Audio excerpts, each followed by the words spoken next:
looking to the gantry. I can see the 5-second board being shown, so the race about to get underway. Then it's going to be a 15-minute race around this 3-mile circuit. Gets underway now. A good start by Peter Bove there from the outside of the front row of the grid. Good start too by Bob Simpson, the 4-time champion, in the middle of the grid as well. But it looks like Hodkin actually is going to get the best of the drag to the line. And you can see further back, Mark Glover looks to be making up a little bit of ground as well, possibly, as they turn their way through Richies and up towards Wilson for the first time. Then it's Hodkin, number 63, that leads to Peter Bove in second, but he runs wide there, and that allows at least one car through on the inside. That was the number 42 car of Andrew Kemp going through the Race Kits Falcon. And there you can see the 17 car, Steve Boother, didn't qualify as well as he'd have hoped. We'll see what he can do from near the back. He's side by side with Daniel Welsh's car that's been smoking a bit since the green flag laps. I'm not sure what's up with that, but he's still going for now. There is the leader, Dave Hodkin, and he is getting away, isn't he, from Andrew Kemp in the Race Kits Falcon. Bit side-by-side action there. That's Raymond Barley is out today, isn't it? And he's just gone ahead of Mark Glover, so he's going really well in the Race Kits Falcon, just passing the similar car. Here is Mark Glover. He's lost another place. He's behind Bob Simpson too now, and side-by-side with Richard Jenkins, who didn't make a great start. Glover trying to fight back now on the inside of Simpson. He goes back ahead. That is, something like 5th position. So he gained that place early on, as you said, but obviously something's happened for Glover to mean that he lost a place or two there. And if he wants to keep this championship going till tomorrow, he really needs to move through the order. There's Richard Jenkins, local driver from Norwich, regular low-cost front runner and race winner as well. Change for second, is that? Oh, yeah, we saw that. We saw that, yeah. Andrew Kemp ahead of Peter Bove. That happened up at Wilton, the hairpin, when Bove went quite deep into the corner. Yeah, Jenkins has experience, has form around here at Snetterton. This car originally shared with Richard Dixon. I think they're building another one for next year, but Bob Simpson trying to get back on the inside of number 1, Mark Glover again. Mark Glover, who wrapped the championship up here last season. So it's going to be 3 wide there, because Richard Jenkins now is trying to fight back as well, and I think he has made one of those places.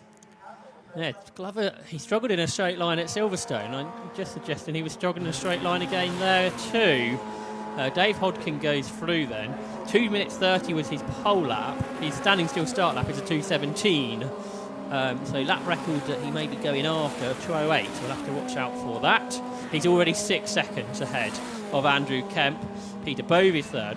Raymond Barley is 4th. Mark Glover is 5th. There's 6th and 7th. Richard Jenkins behind Bob Simpson now. So Simpson in P6. Here's a change for second. And that is Peter Bove going back ahead of Andrew Kemp. Andrew Kemp led the race, I think, at Silverstone momentarily before dropping back. And it was that man, of course, again, Peter Bove, that won at Silverstone. He's gone back ahead into second. Big gap behind to 4th. Ray Barley, this is the best we've seen that car go, I think, Ian, ahead of Mark Glover. Yeah, as they make their way out of Agostini. No, this is Agostini, isn't it? It's a bit further back than that. Here's Agostini, and that's the number 2 car of Peter Bove, with Andrew Kemp just behind it. But yeah, already a long way behind Dave Hodkin in the lead of the race. So this is the battle involving the Race Kits Falcons, and there's a few of these cars. I mean, his 754 minute historically has been about the amateur designer and constructor, but Martin Kemp put together this Race Kits Falcon design a few years ago, and it's proved quite popular, with a few drivers either buying the manufactured car or putting together a kit to build the car for racing, putting in the Fiat 1108cc fire engine that used to be in the Panda, amongst other things, which has really been the engine used for well over 15 years now in 754. I mean, replacing the Reliant engine and, of course, the Austin 7 engine that was in the cars before that gave the formula its name. So Bove here now ahead of Kemp, but not really able to do anything about catching Hodkin, I don't think. You'd think not, would you? 6 seconds behind already. You talk about the race kits, you've got a couple of the Merlins out as well, haven't you? We usually see Martin Kemp out, but John Donnelly is second of the race kit Merlins out as well today. 16 cars, biggest grid of the season, I think. So good to see the drivers coming back out for this final round. Hopefully that bodes well for next season. Yeah, absolutely right, because it has been a disjointed year for club racing generally, but I think 750 Formula in particular, probably a few drivers deciding to be a little bit cautious about going back out and racing this year with the coronavirus situation as well. So good tough, going to hit a little bit, but an encouraging number here this weekend. So there is Bob Simpson, and he now is in 6th position ahead of Richard Jenkins, 25, and a spin, that's Daniel Welsh. He was in 11th place in the number 46 car. Now that is Murray's, and thankfully the car does get going again, because I was a bit worried there that it might be stuck on the apex of the corner, more or less. Proud of a 6th there, Bob Simpson, Richard Jenkins and Chris Goff. Chris Goff, 3rd in the championship, but down in, 8th position here. Not going so well for him. Chris Goff got a 2nd place finish at Silverstone in that race, which was really competitive that I mentioned. But there he goes, down towards Agostini. Do like this new camera angle we've got this year here at Agostini, Ian. Like I say, not something we usually see, but it shows the car's going into the corner pretty well, and we can see when somebody brakes really late compared to the head-on camera, which is generally used. Yeah, absolutely. So it's a nice alternative vantage point that we've found today. So there's Richard Jenkins in the Checkered then. And there's not much to choose between these three at all. We've got the SSF of Bob Simpson. You've got the CGR2 Evo, the lilac-coloured car of it's a bit more pure, a bit more lurid than lilac, I suppose, of Chris Goff. Something that might happen in this race is Steve Boover wrapping up the Class B standings. Yes, I think. Yes, because he was 33 points clear of Richard Jenkins, so really any kind of reasonable finish would probably do that. And he is 10th overall at the moment, and that's enough for 3rd in Class B, isn't it? In the points standings today.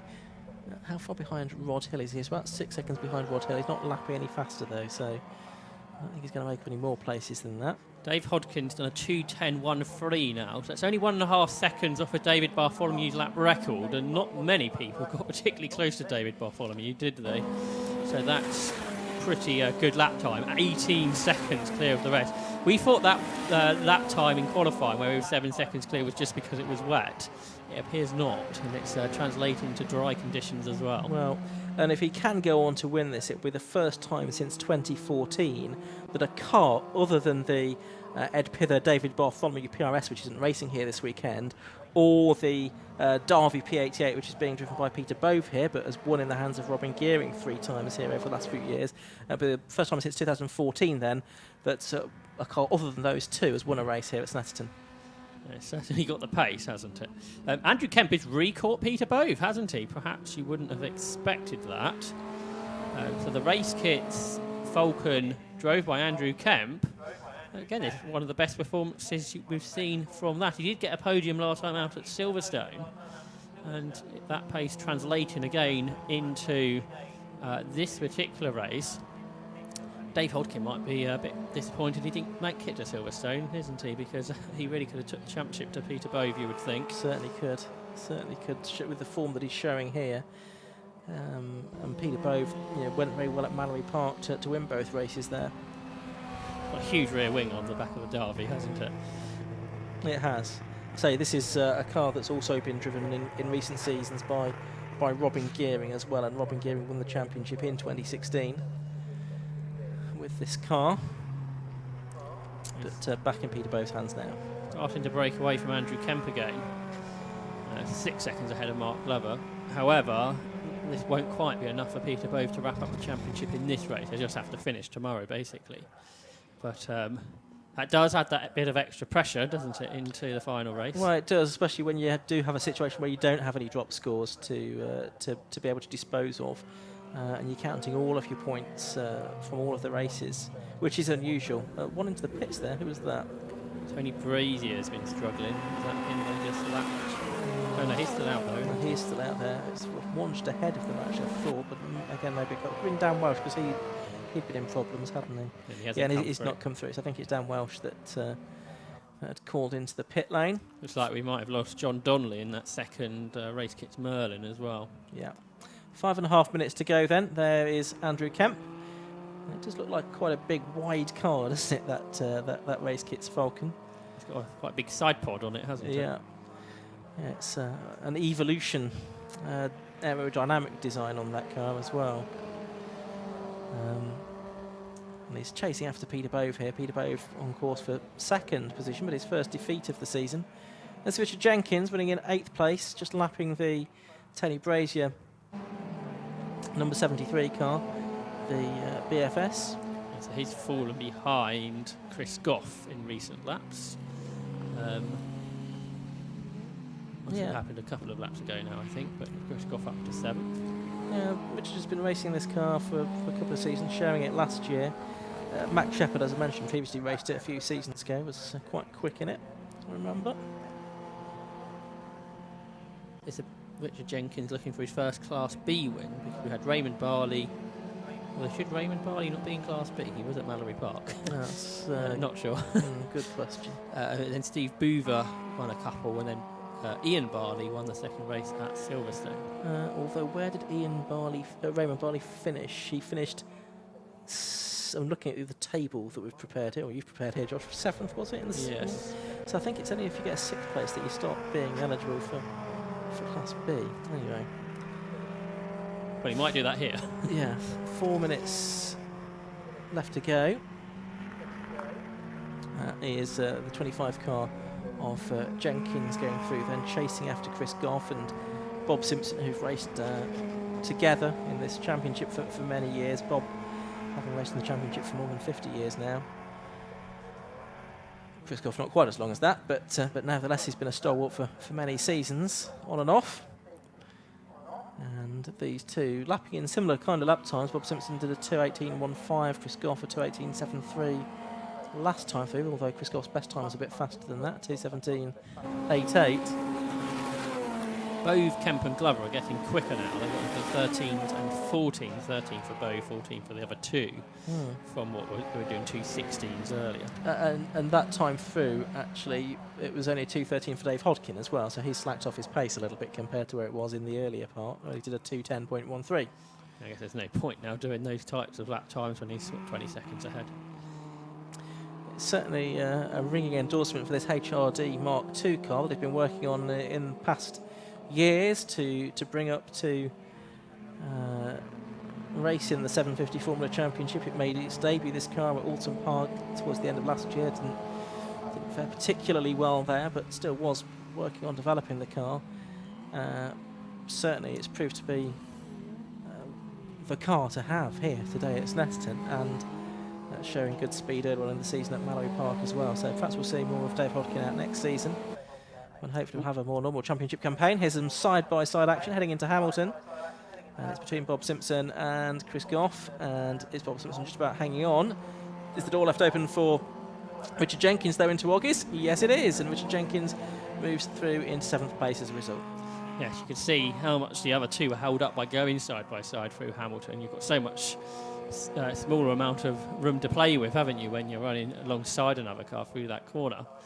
And Richard Jenkins saw that and used it to his advantage, but he may lose out in a straight line to Chris Goff here. Goff back alongside. I think he's ahead. Is he? Yes, he is. The sunshine has appeared. What is that? Something we haven't seen much of in recent weeks, but these two, they're not bothered by that. They're still racing side by side. And Chris Goff is back ahead, but that has allowed Bob Simpson to get away. Of course, you can start to be bothered by the sun at Snetterton at this time of the year, because you do get a low sun, don't you? And it's sort of aligned along the start and finish straight, really. That can be a distraction into the setting sun. Not quite sure it's going to be a problem just yet, but it might be in the remaining couple of races that we have today. It's over a minute left on the clock, so I think Dave Hodkin now on to his penultimate lap. Last lap, I should say. It's waiting for my time screen to update itself, which it seems reluctant to do. We've had 6 laps, haven't we? So yeah. One more to go. Yeah. And Peter Bove starting to get away from Andrew Kemp there, you can see. There's a new car that's to the grid this weekend. William Smith in the SZT Mark 1. So I think that's, to me at least, in a new car completely. It's not one I've seen before, even down the years. So I'm not quite sure what the story is on that one. Perhaps I have to do a little bit of research on that for tomorrow, but I don't recall seeing that one before. Mark Glover Just about to lap it by the looks of it, though. And in 4th place. Good to see new cars. Meanwhile, Chris Goff is very late on the brakes. He gets it stopped, and he's ahead of Bob Simpson. That's what I was talking about, into that corner. That camera angle really gives us a good indication when somebody does brake late. Yes, whereas the head-on, it's much more difficult, isn't it, to sort of get a true picture of how far ahead or how far behind or how late someone is on the brakes. We've counted down to 0 on the clock now. So Dave Hodkin, who was 18 seconds ahead of this battle at the start of the lap, is well on his way. Here he is, number 63. Actually, he is already through Murray's for the final time. Past the pit lane entrance he comes. The checkered flag is ready.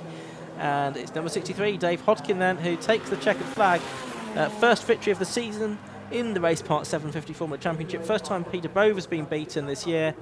And it's the first time that car has won, I think, as well, the HRD Mark II. So I'm sure Dave will be very pleased with how things have gone here at Snetterton. You might even be quite surprised how resounding his win has been over Peter Bove, who takes 2nd place. Mark Glover is his 3rd. So those two, the 2 main championship contenders. So that keeps the championship fight alive. Andrew Kemp is 3rd. Sorry, Andrew Kemp's 3rd. Mark Glover 4th, I beg your pardon.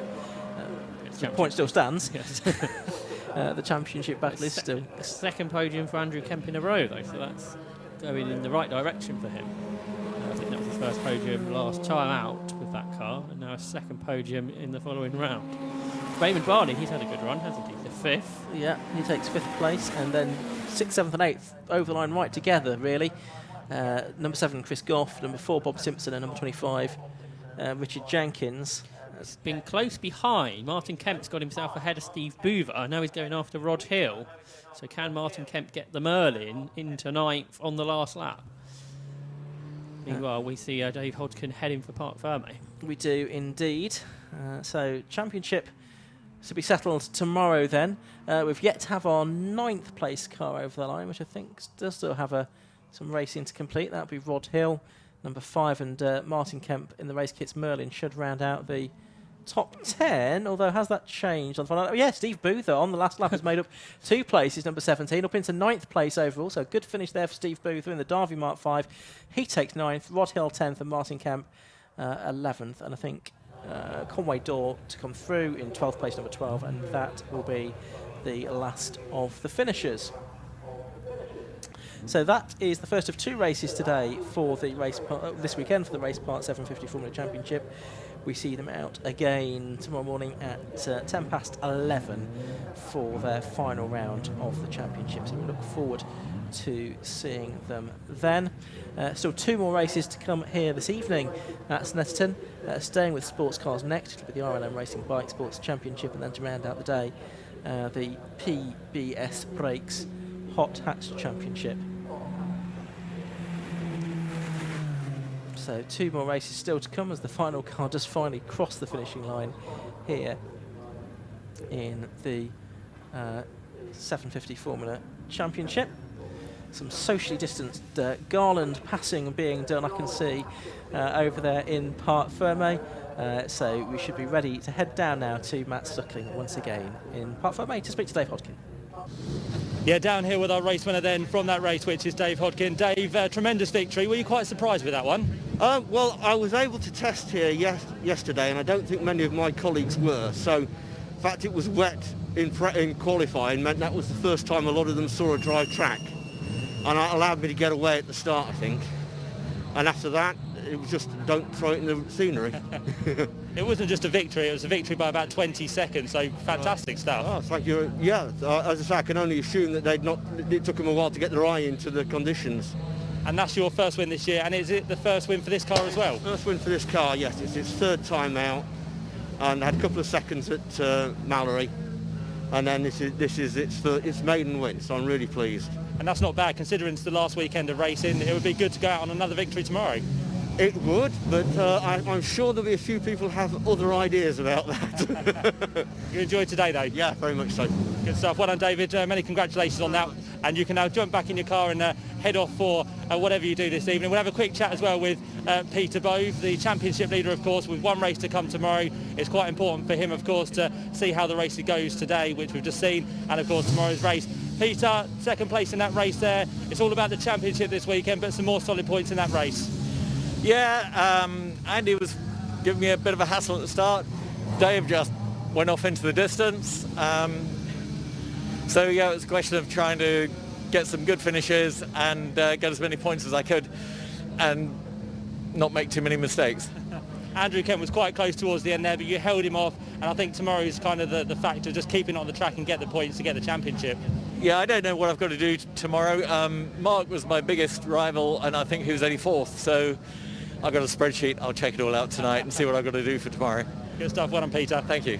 There we go. Another man who's got a spreadsheet or two is Mr. Ian Soman. I'm sure he'll know the points and all the facts for tomorrow's race, which we very much look forward to. So a championship to be decided in the 750 Formula and a championship to be decided on the track next with Bike Sports.